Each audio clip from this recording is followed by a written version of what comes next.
Misvak kullanmak, yani biliyorsunuz İslam'ın temizlik en üstün şeylerdendir.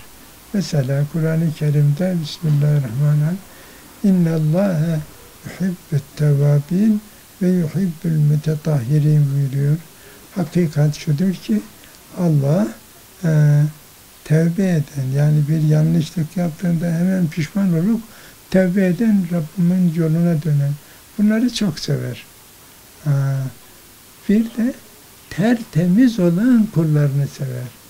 Aldı Müslümanlıkta temizlik esas. Bedeni temiz olacak, elbisesi temiz olacak, yediği içtiği temiz olacak, kaldığı evi, yuvası tertemiz olacak. Onun yuvası bir yönüyle dünyanın cenneti olacak. Böyle. Gelelim misvak.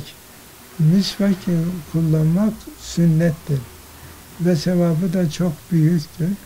İmkan olduğu ölçüde her gün misvak kullanmalıdır. Tabii şimdi bugün şartlarda misvak değil, yani şey değil de fırça alıyorlar, ilaçla lisanlar şeylerini temizliyorlar. Temizlediklerinden dolayı sevap kazanırlar. Çok isabetli bir şey yapmışlar. Ama misvak olursa bir sünneti yerine getirmiş olma sevabını kazanırlar. Hem de sıhhatlerini korurlar. O temizliği yapınca. Namaz bütün müminleri mükellef olan, yani yükümlü olan kadın erkek bütün müminlere Cenab-ı Hakk'ın bir lütfudur. O ilahi ikramdır. Şimdi o ilahi ikramı kabul ettiği için zaten mümindir.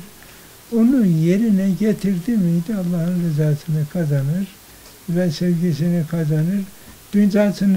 Dünyada huzur içinde olduğu gibi ahirette de peygamberlerle, sıddıklarla, şehitlerle birlikte cennette olacaklardır.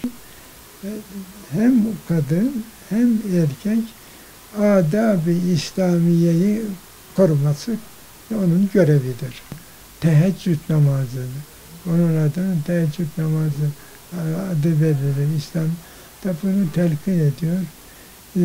O namazı kılanlar Allah'ın inayetiyle çok sevap kazanırlar.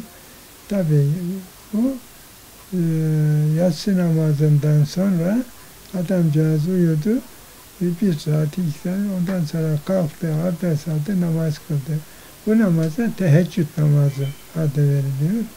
Bunu kılanlar Allah'ın indinde çok makbul düşünceler üzeri güzellikte sevaplara nail oluyorlar.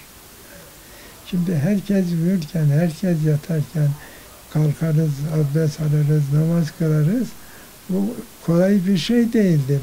Ama yapan insanların, kılabilen insanların, teheccüdü kılabilen insanların Allah indinde dereceleri çok yüksektir. Mezarlıklarda daima bütün müminler hürmetle karşılamalıdır. Mezarlıktan geçtiği miydi, gücü yettiği ölçüde biliyorsa Fatiha-i Şerife okumalıdır ve onlara dua etmelidir.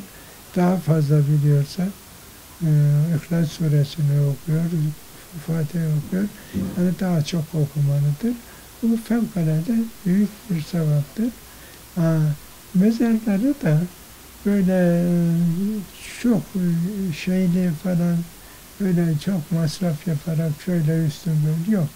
Namaz, kabir belli olacak ve oradan giren bu adam işte Ahmet Efendi'nin kabri, Hasan Efendi'nin kabri, Ayşe anamızın kabri tanır o kadar. Ama orada da israf yoktur.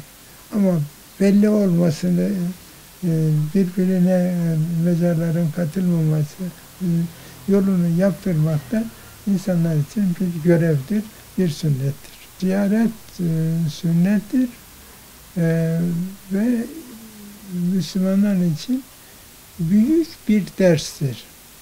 Nasıl ders oluyor? Şimdi bir kabristanı da babasını yahut annesini yahut hanımını ziyaret ediyor, dua okuyor. ders onun için. Bunlar gittiler. Ben de gideceğim. Binaenaleyh tedbirli olarak gitmeliyim. Vazifelerimi yapmalıyım ki Rabbimin rızasını kazanmış olarak gideyim diye her insan, her mümin düşünmelidir.